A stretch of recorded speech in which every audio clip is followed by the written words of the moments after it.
Tragic news out of Minneapolis. 2 children were killed, 17 others injured in a mass shooting inside a Catholic school. The FBI is on the scene calling the attack a possible act of domestic terrorism. NBC's Jay Gray is live outside the church with what we've learned about the investigation and suspect overnight. Jay? First of all, the FBI got to get their shit together and start calling these incidents what they are. This was definitely an act of domestic terrorism. Morning.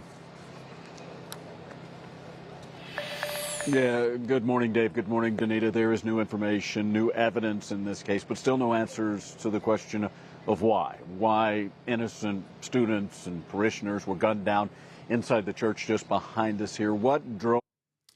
Don't worry about it. I'm gonna give you my take on why things like this occur. All right? We'll leave it for the end, and I'll give my commentary then. The 23-year-old suspect carry out the killing spree, and what comes next? A flicker of light overnight in a community wrapped in pain and darkness. Panic at Annunciation Catholic Church and School as a spray of gunfire shatters the sanctuary's stained glass windows. We lost 2 angels today. And please continue to pray for those still receiving care. An 8- and 10-year-old murdered while sitting in the church pews. 14 students and 3 adults wounded. I was like 2 seats away from the stained glass windows. So they were like, the shots were like right next to me. I think I got like gunpowder on my neck. The shots came from outside, the 23-year-old suspect first blocking the door so no one could escape, then firing dozens of rounds through the window. It's always the same characters.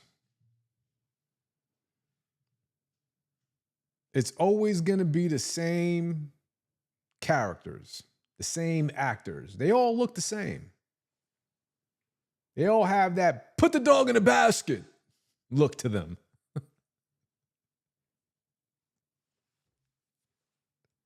For taking their own life. The sheer cruelty and cowardice of firing into a church full of children is absolutely incomprehensible.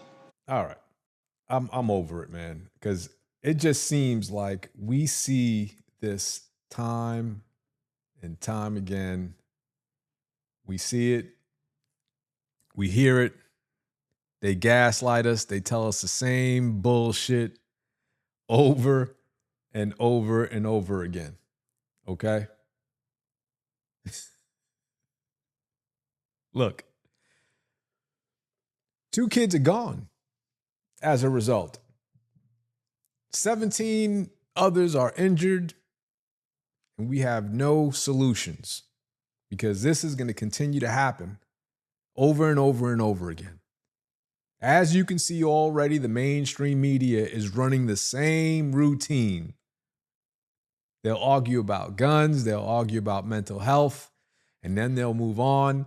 Next week, this will all be forgotten. The only people that will continue to speak about this are those that are personally affected by it. That's the sad truth. Now, since some of you have not been paying attention, or maybe you just forgot, we have a pattern here. Now, I don't know if you guys remember back in 2022, remember Anderson Lee Aldrich? The guy who walked into Club Q in Colorado Springs? He was identified as a non-binary. Remember that? Took out 5 people. The media buried those details quick. Remember that? Then in 2023, Audrey Hale, a trans male, stormed the Covenant Christian School in Nashville, took out 6 people, 3 kids, 3 adults. The manifesto was locked away by the FBI and the police. They hid that shit for the public for months because that was during the time of the election. Right? And now we have this unfortunate incident. 3 major shooting incidents in 3 years. Different people, different places, but the common thread is not just identity confusion. It's where the indoctrination happens. Right here on social media. This is where it all takes place. These people don't wake up one day and suddenly decide, oh yeah, I'm just going to go ahead and take out some kids. This is a process. They're groomed and encouraged by extremists online. People feed them propaganda, lies, and violent fantasies every single day until they break. They flood their timelines with clips about grievances and conspiracy theories, body counts. They praise other killers. They give them attention, validation, and a step-by-step encouragement. This is what happens online. And by the time it reaches the point of no return, it's too late for your family or the police to stop it. I don't think you know how difficult it is to stop a shooter, to stop a psychopath from taking someone else's life. It takes more than just investigating online leads and proper investigations by highly skilled and trained law enforcement officers. It's timing, it's being at the right place at the right time, it's getting lucky. That's what it is. And hopefully, you know how to operate your firearm. Hopefully, you're brave enough to take action. Social media isn't just a distraction app anymore. It's the main pipeline for hate. It's the main pipeline for radicalization and for pushing broken people over the edge. That's what it's for. Free speech does not mean unlimited, unregulated, corporate-run machines that radicalize people into mass killers.